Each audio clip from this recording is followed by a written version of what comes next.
Kabir Naqvi is also there. Kabir, are you there with me? Absolutely, Kabir, Karthik. Can you hear me loud and clear? Yes, loud and clear. I think the elections are going the Axis way. Mahayuti 27, MVA 7. The lead is widening. But you are in Mumbai. I want you to take us through what's happening in Mumbai. Well, I'll tell you first and foremost, situation has completely changed here at the BJP office. I wouldn't say it's a celebration at this point in time, but the Obi-Wan circus and the media cacophony has certainly begun. The police have started thronging the entire streets. They've cleaned the people, the common people off this street because they are expecting some VIPs and other dignitaries to make their way to the BJP office over here. Behind me is that big board that says that, after the Haryana hat-trick, abhi to bas jhanki hai, Maharashtra abhi baki hai, and it seems like they are heading that way as well.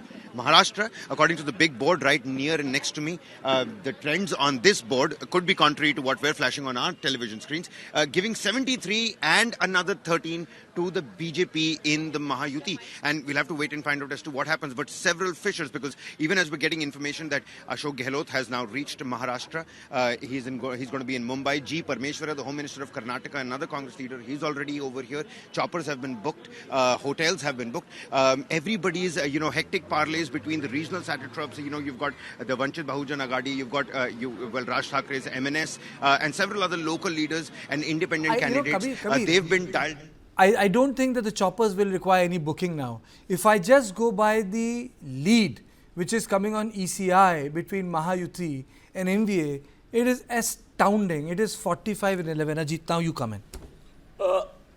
Absolutely. In fact, I think it's a sweep in Maharashtra, considering that in the Lok Sabha, there was a difference of barely 1%, meaning thereby that the India Alliance was ahead 1%. This seems to be just a reverse trend in a matter of 3 months. This is like what we call a political realignment.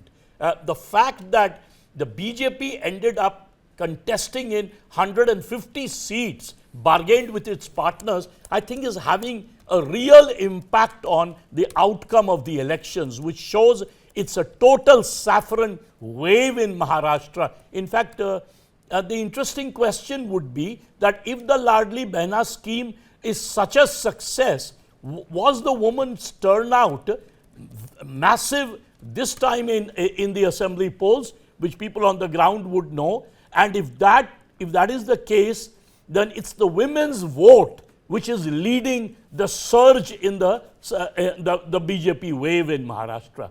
So it's a total wave all across the state. I think it has to be a little more than that. When we say that, something has been announced for women, I do understand that.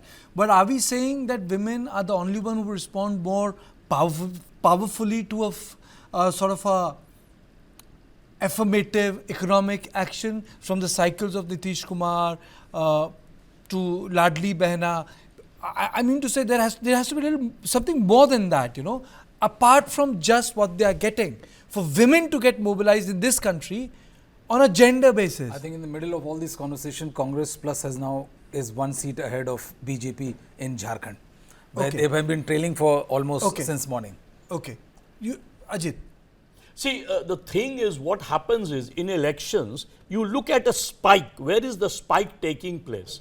And I have a feeling that the spike this time, and of course we have to ask our reporters, we have to look at the turnout figures in terms of gender, the breakup, but I have a feeling the spike in women's vote has gone in favor of the BJP in a massive way. If the 11% lead that the exit polls, one of the exit polls, Axis India showed, 11%, and remember, if it was -1 and 11, the swing is almost 12%. So a 12% swing in a state like Maharashtra, which is the second largest state in India, the financial capital, is a massive swing. What has caused that swing? And of course, many of the slogans, as we argued, is very, very important. Batenge to katenge must have ended up polarizing voters in a massive way.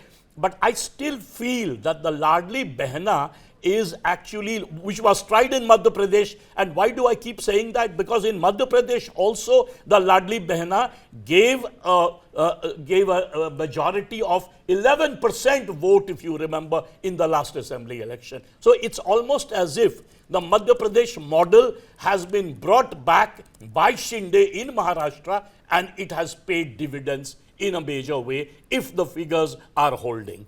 Okay. Brijesh, you wanted to make a point? I just wanted to say one thing, that we also have to understand that these are very, very early trends, and these are no way indicative of how it is going to hold in next 2 hours, because we have seen that since morning the Congress has been trailing in Jharkhand by a decent 7-8 seat margin. Now it is 1 seat ahead. And the second thing is that the figures are also not indicative of any huge change. 140 to 120 is not something which we can say at 9:25 that it is a landslide sweep in one particular direction. I think we should wait for at least 1.5 more hours, and by 11 it will be fairly indicative of which way this poll is shifting to. If we go by, or if we assume that that 11% is the swing is the cardinal truth, then I think by now it should have been 270 or 80 on one side, which we are not witnessing. So we'll have to wait, I think for another 1.5 hours before we can say for sure that there is a massive swing in in favor of one political party or one political formulation. And as Karthikeya said, that is Ladki Behna scheme is the one which will galvanize or change the political fortune. I think there is always a mix of several things which contributes. Otherwise, for any political party who is in power would announce several such schemes and will never be out of power. So there is a mixed bag of several things which swings your situation your way. Election Commission is showing one data. We are also airing about the kind of because we have to also understand that Election Commission is a government data center. So every data which is coming in Election Center is doubly verified. Okay.